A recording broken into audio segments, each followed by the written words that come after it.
Hello and welcome back to Life from the Wrist. Hope you're doing well. Today we're going to be looking at a Longines reference 1053 in yellow gold.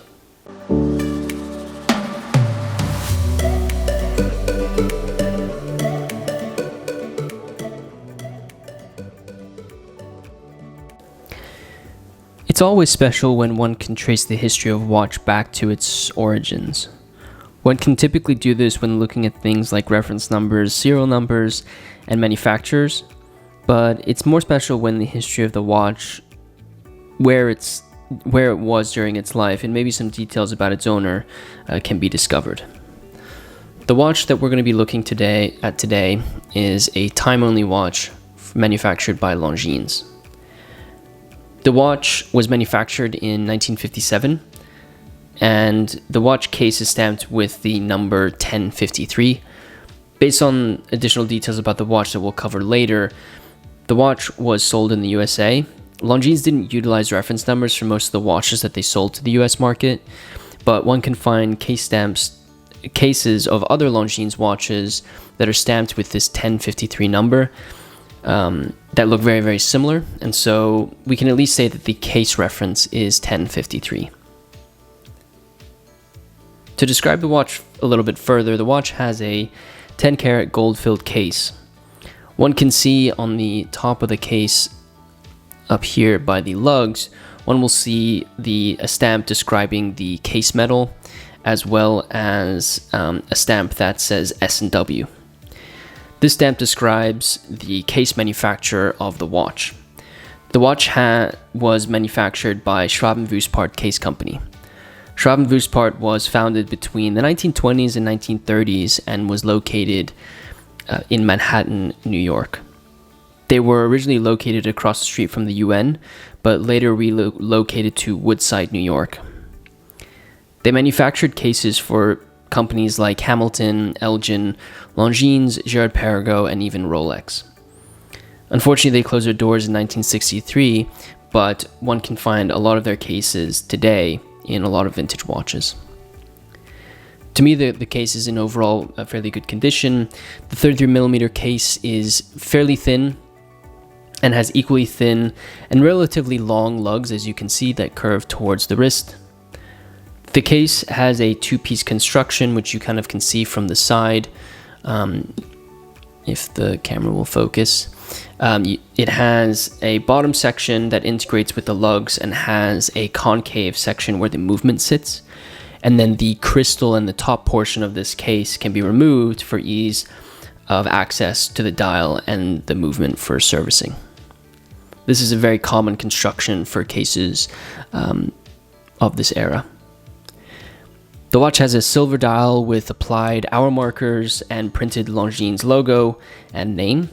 It also has this cross-hashed subsidiary seconds dial that is sort of recessed into the dial, which gives the watch some added dimension, given that it's a fairly simple, not highly complicated watch. The watch has a really thin crown that also is signed with the Longines logo. You probably saw it when I showed the profile of the watch. So before diving into some of the additional case markings of this watch, I want to look at the movement and the inside case back. The watch runs in the caliber 23Z manual wind movement. The caliber 23 movements are fairly historic for Longines. It was introduced in 1948 and was an upgrade from its predecessor, the caliber 10.68Z, that was introduced in 1925. To upgrade the movement had a shock-resistant system and anti-magnetic protection, which were both concepts that were extremely evident after World War II. It is also quite historic, considering how much of an impact the war had on Europe or European economy. So it's a relatively new caliber, so to release a relatively new caliber after so closely after this war was quite astonishing. Obviously, this watch is from the 50s, so is quite a few years post World War II. There are two versions of the Caliber 23s. There's the Caliber 23Z, which is the one that's in this watch, and is equipped with the subsidiary seconds dial, which you can see at 6. And then there's the 23ZS, which features a center seconds. On the bridge of the balance wheel, one will see an engraving that reads LXW. This inscription was the import code used by Longines, the Longines Wittnauer group, when they imported movements from Switzerland to the USA. So it's likely that this movement was put together in Switzerland and then shipped and imported into the USA. It then met up with its case that was manufactured in New York, based on the fact that Schadenwußpart has stamped this case. Now, removing the 23Z movement, one can see the inside case back markings of this watch. At the top, one will see the case reference 1053, which we've discussed before. Then one will see the traditional markings for the Longines Wittnauer watch company that operated out of New York and Montreal. The company's name is engraved on the inside caseback, and to give you a little bit more details, Wittnauer was a successful brand in the USA and was acquired by Longines in 1950, just after World War II, where they became a distribution partner for Longines. And then in 1969, Longines Wittnauer actually ended. Longines Wittnauer was sold to Westinghouse Electric Corporation, and in 1994, Longines ended their distribution relationship with Wittnauer. But throughout their partnership, many different models hit the market that are of interest to collectors today. After the Longines Wittnauer group signature, one will then see the S&W stamp referencing the case maker, and then the case metal stamp. Now, what we really wanted to discuss is the engraving that you'll see on the case back of this watch. So you can see that this watch has been worn. The case back engraving isn't as strong as one would expect, but one will discover some additional details with this case back engraving. The dedication says E.A. Bruce, NCO Club Employees 62959. This dedication opens up a world of information about the origins of this specific watch. Clearly, the watch was a gift to an E.A. Bruce in 1959. On the search for who this E.A. Bruce was, one will stumble on an article in the Windward Marine from 1958, and there'll be a link to this article in the article. There'll be a link to this article if you want to reference the article that we're writing about this piece on lifefromtherest.com. It'll be the first link in the description of this video. The article describes that $60,000 was given to transfer an old commissary building into a modern staff NCO club.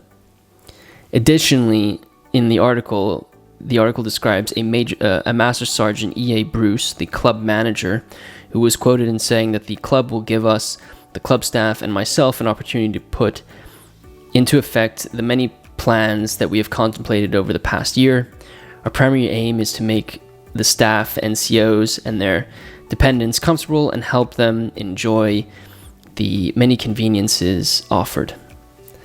And with that, bingo, we found who our E.A. Bruce is. So it appears that E.A. Bruce was a Master Sergeant in the U.S. Marine Corps based in the U.S. Marine Corps Air Station in Kaneohe Bay in Hawaii in the U.S. It also looks like he was the club manager of the NCO club there.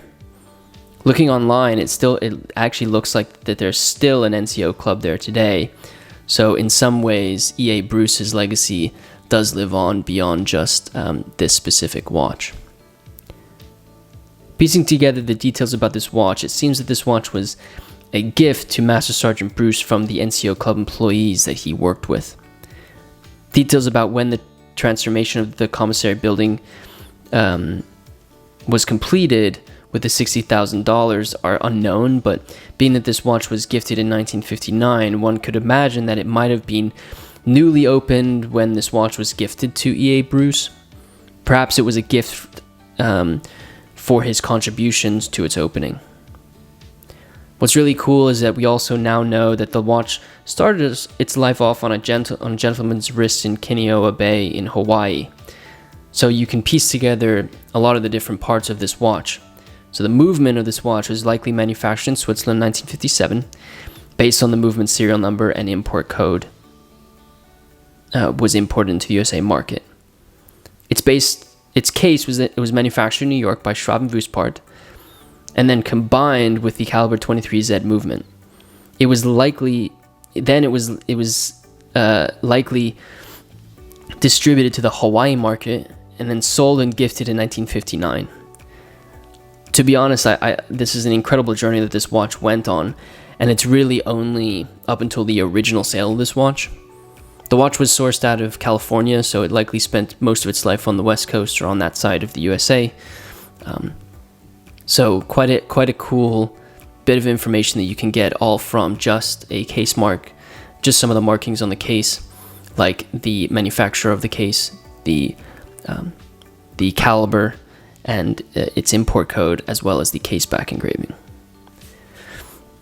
As I mentioned, it's 33 millimeters in diameter. Let me just take off my watch so I can show you what it looks like on the wrist. It's 33 millimeters in diameter, so it does fit on the smaller side. The lugs are fairly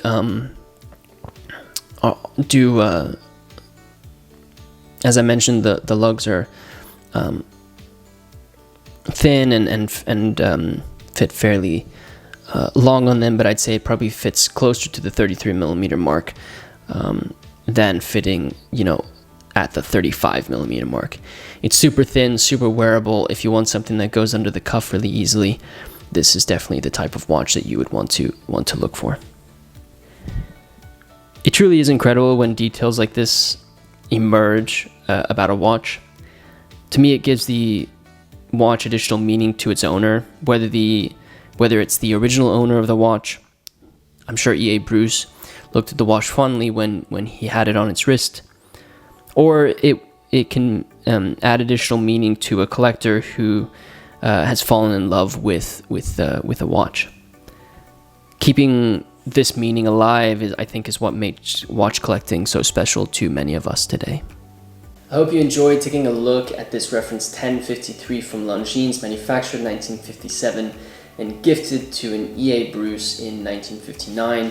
It was really fun researching this piece. As I've mentioned at length on Life on the Wrist, I think the stories behind watches are what really makes them special, and when you have caseback engravings where you can kind of trace more about the watch's history, it does really make it special. And to think that you have a movement that was manufactured in Switzerland and a case manufactured in New York, and then it ended up in Hawaii, it's really incredible. One, to think about the supply chains that Longines and Wittnauer had at this time, but also just to think about everything that came together to really come up with this specific piece.